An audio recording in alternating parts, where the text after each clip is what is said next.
चंद जुमले बीबी ही के हवाले से मुझे बयान कर रहे हैं।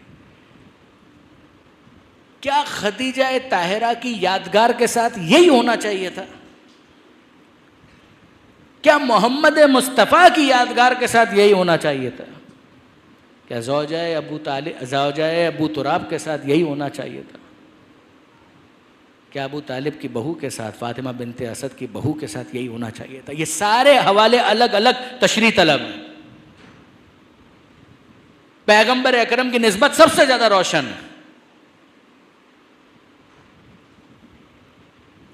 वो नबी के जो इस्लाम लेकर आया, उसकी एक बेटी इस दुनिया में थी बस। अगर मौरखीन किसी और बेटी का सुराग लगा भी पाते हैं तो वो उस वक्त हयात नहीं थी कि जब पैगंबर अकरम का विसाल हुआ। यही वो बेटी के जिसके जरिए से परवरदिगार आलम ने पैगंबर अकरम को वो औलाद अता की जो कौसर का मिज़दाक़ करार पाई, वरना सूरह कौसर तिश्ना ताबीर रह जाता। परवरदिगार नास के साथ कहता है इन्ना अतैना कल कौसर, वो फातिमा ज़हरा, वो पैगंबर अकरम जिसके लिए जनाब सैयदा नूर चश्म है, आंखों की ठंडक है। जनाब खदीजा, शिबली नौमानी ने सराहत के साथ लिखा कि मुसलमान कभी भी जनाब खदीजा के एहसान से आज़ाद नहीं हो सकते। अल्फाज मेरे, मतलब उनका है, जाकर देख लीजिए सीरत नबी के अंदर वो लिख रहे। कौन इनकार कर सकता है जनाब खदीजा के मर्तबे और मकाम का? पैगंबर अकरम की यादगार, जनाब खदीजा की यादगार, और फिर उसके बाद जनाब अबू तालिब की बहू जो पैगंबर अकरम के मोहसिन हैं, जिनके तहत एहसान खुद खत्मी मर्तबा थे, उनके घराने की बहू जनाब फातिमा बिनते असद, जिनको पैगंबर कहते थे या उम्मी बादा उम्मी, ऐ मेरी माँ के बाद मेरी दूसरी माँ, उसकी बहू है फातिमा ज़हरा। और फिर आखिर में जनाब अबू तुराब खुद मौलाए कायनात की ज़ौजा हैं।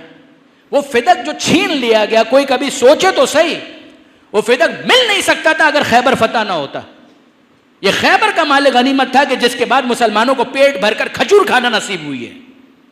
वो मक्की ज़िंदगी कि जिसमें जनाब खदीजा का एहसान, ये मदनी ज़िंदगी के जिसमें जनाब अमीरुल मोमिनीन की शुजाअत की वजह से खैबर फतह हुआ। फिर उसके बाद फदक वालों ने सरेंडर किया है। पैगंबर अकरम जनाब खदीजा के एहसान को याद करते हुए, कुरान की आयत पर अमल करते हुए, आते ज़ल क़ुरबा हक़्क़हू, ए रसूल साहिबान क़राबत को उनका हक दे दिया जाए। पैगंबर अकरम बड़े प्यार से जनाब फ़ातिमा को कहते हैं, ए बेटी हक तो मैं अदा नहीं कर सकता, तो खदीजा का एहसान है, मगर खदीजा की यादगार तो तुम ही हो, लो ये फ़दक मेरी तरफ से हदिया है। और उसी फ़ातिमा ज़हरा को इतनी निस्बतें, और उसके बाद खुद उनका मर्तबा और मकाम सिर्फ बुखारी में नहीं, सिर्फ मुस्लिम में नहीं, कई किताबों के अंदर आपको ये जुमला मिलेगा कि पैगंबर अकरम ने कहा फातिमा तो बज़अतुम मिन्नी, फातिमा मेरा टुकड़ा है, मन आज़ाहा फ़क़द आज़ानी, जिसने फातिमा को अज़ियत दी उसने मुझे अज़ियत दी। अल अजाब सुम्मल अजाब व या लल अजाब, कि पैगंबर अकरम की आंख बंद होती है और वो एक यादगार, खुदा की कसम इंसान कभी सोचे कितने एहसान फरामोश हैं वो लोग। मैं कहता हूं फर्ज करें वो तो मासूम आलम, उसका जो अपना हक वो अपनी जगह पर मुसल्लम। फर्ज कीजिए जनाब सैयदा ने फरमाइश कर दी होती किसी ऐसी चीज की कि जो वाकई किसी और की थी, हक क्या था?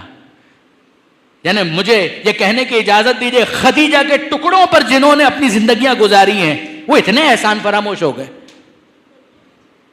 अगर सैयदा ने फरमाइश की होती किसी ऐसी चीज की जो वाकई उनकी होती, तो हक क्या था कि वो हाथ जोड़कर कहते कि ऐ बीबी जो आपका दिल चाहे, ये सब कुछ आप ही की माँ के तुफैल है, ये सब कुछ जनाब अबू तालिब के तुफैल है, आपके बाबा का सदका है, आपके शौहर की मेहनत का नतीजा है।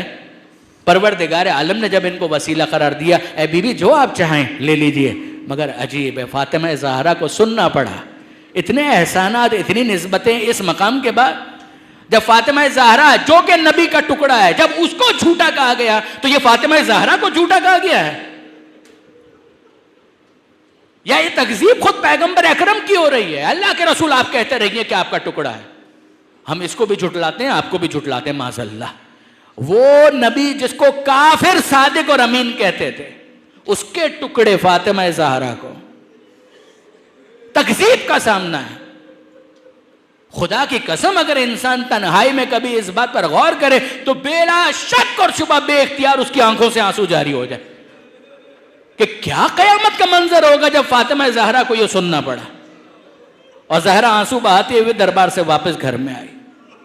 अल अजब सुम्मल अजब। उसके बाद फातिमा ज़हरा कितने दिन जिंदा रह सकती थी? वो चंद दिन, चाहे 75 दिन हो चाहे 95 दिन हो, जनाब सैयदा आखिरी लम्हात में है।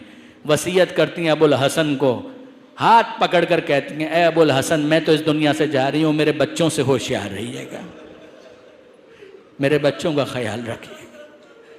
और जब जनाब सैयदा इस दुनिया से चली गई हैं तो अब अमीरुल मोमिनीन फातिमा ज़हरा का जनाजा तैयार करते हैं, गुस्ल कफन देते हैं और फिर शब की तारीकी में ले जाकर दफन कर देते हैं। बस अजीज़ों, यहाँ पर मुझे मौला के वो हसरत भरे जुमले हमेशा याद आते हैं कि अमीरुल मोमिनीन ने जब दफन कर दिया तो बे इख्तियार कभी आसमान की तरफ देखते हैं, कभी ज़मीन की तरफ देखते हैं। नहजुल बलागा में, बहरुल अनवार में थोड़े से फ़र्क के साथ ये जुमले मौजूद हैं कि मौला कायनात कभी आसमान को देखते हैं, कभी ज़मीन को देखते हैं और कहने लगते हैं, ज़हरा के बाद ना मुझे ये ज़मीन अच्छी लग रही है ना ये आसमान अच्छा लग रहा है।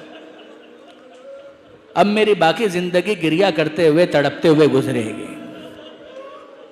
फिर उसके बाद पैगंबर अकरम को मुखातब करके कहते हैं, ए अल्लाह के रसूल, ये आपकी अमानत फातिमा ज़हरा आप तक पहुँच गई। अल्लाह के रसूल, सब्र करना बहुत मुश्किल हो रहा है। ये अली के अजीब जुमले हैं। अल्लाह के रसूल, सब्र करना बहुत मुश्किल है, मगर सब्र तो मैं कर लूंगा। पहले कहते हैं बहुत मुश्किल है सब्र करना, मगर अल्लाह के रसूल, सब्र तो मैं कर लूंगा। जब आपकी जुदाई पर मैंने सब्र कर लिया तो ज़हरा के फिराक पर भी सब्र तो मुझे आ जाएगा। हाँ, कुरान की एक आयत है जो मुझे हौसला दे रही है। वो आयत कौन सी है? का इन्ना लिल्लाहि व इन्ना इलैहि राजिऊन। हम अल्लाह ही के लिए हैं और अल्लाह ही की बारगाह में हमें पलट कर जाना है। उसके बाद मौला कहते हैं, अल्लाह के रसूल, अब आपकी बेटी आपके पास पहुंच गई, फ़ाफ़े बेहस्सवाल वस्तख़बिर हल हाल। अल्लाह के रसूल, अब आप खुद अपनी ज़हरा से पूछिए कि उसके आपके बाद उम्मत ने उसके साथ कैसा सलूक किया। आयतुल्लाह वहीद खुरासानी इसकी तशरीह करते हुए कहते हैं कि गोया अली कहना चाह रहे हैं कि अल्लाह के रसूल, पूरा तो मुझे भी नहीं बताया, सारा तो मुझे भी नहीं बताया कि ज़हरा पर क्या गुजर गई। अपने पहलू के जख्म को छुपाया। जब अली गुस्ल दे रहे थे उस वक्त चीख मार कर रोए हैं कि अल्लाह के रसूल, पूरा तो मुझे नहीं बताया। और आगा कहते हैं कि गोया अली कहना चाहते हैं कि अल्लाह के रसूल, अगर आपने खुद नहीं पूछा तो वो आपको भी नहीं बताएंगी, सिर्फ अपने और खुदा के दरमियान रखेंगी। मगर अल्लाह के रसूल, आप ऐसा मत कीजिएगा, आप अपनी ज़हरा से सवाल कीजिए। फ़ाफ़े बिहस्सवाल वस्तख़बिर हल हाल, आप हाल दरियाफ़्त करें कि आपके बाद आपकी उम्मत ने ज़हरा के साथ क्या सलूक किया, तो आपकी ज़हरा आपको बताएंगी। अब मैं आपसे कहता हूँ, मुझे ज़रा निगाह तसव्वुर से देख कर बताइए कि जब अली कह रहे हैं तो पैगंबर अकरम ने उस आलम में सवाल किया होगा ना कि ऐ मेरी फातिमा ज़हरा, ऐ मेरी लख्त जिगर, मुझे बताओ तो सही मेरे बाद क्या गुजरी। तो ज़हरा क्या कहेंगी? ज़हरा कहेंगी, बाबा घर वही घर था, दर वही दर था। बाबा घर भी वही था, दर भी वही था, वही दरवाजा के जहां पर खड़े होकर महीनों आपने अला सुब कहा था, अस्सलामु अलैकुम या अहले बैत नबुव्वा।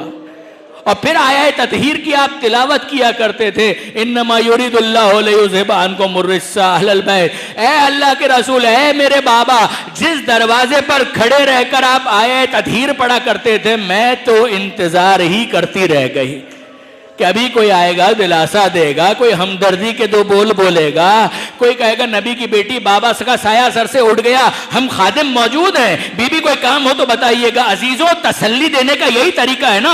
मगर सैयदा कह रही होंगी, बाबा मैं तो इंतजार करती रह गई, कोई तसल्ली देने वाला ना था, कोई हमदर्दी के दो बोल बोलने वाला नहीं था। बाबा अगर कोई था तो आग और लकड़ी लेकर आने वाला था, धमकी देने वाला था, अबुल हसन को बाहर निकालो वरना हम इस दरवाजे को आग लगा देंगे। और बाबा सिर्फ कहने पर इक्तिफा नहीं किया गया, आग लगाई गई, धुआं बुलंद हुआ, दरवाजा गिर रहा था। आपकी ज़हरा कहाँ थी? बाबा मैं दरोदी दीवार के फिशार में पिस कर रह गए। ए बाबा, मैं फिजा को आवाज देती रही, या फिजा खुजीनी, ए फिजा मुझे संभाल, मेरा मोहसिन शहीद हो गया। ए बाबा, मैं करती भी तो क्या करती बाबा, मैं आप ही को पुकार रही थी, शहर मदीना की गलियां और मेरी सदाएं मैं कह रही थी, सुब्बत अलैया मसाइबुन ला अन्नहा सुब्बत अलैया में सरन लयालिया। ए बाबा, इतने मसाइब आए आपकी ज़हरा पर, अगर गर्म दिनों पर पड़ते वो तारीक रातों में तब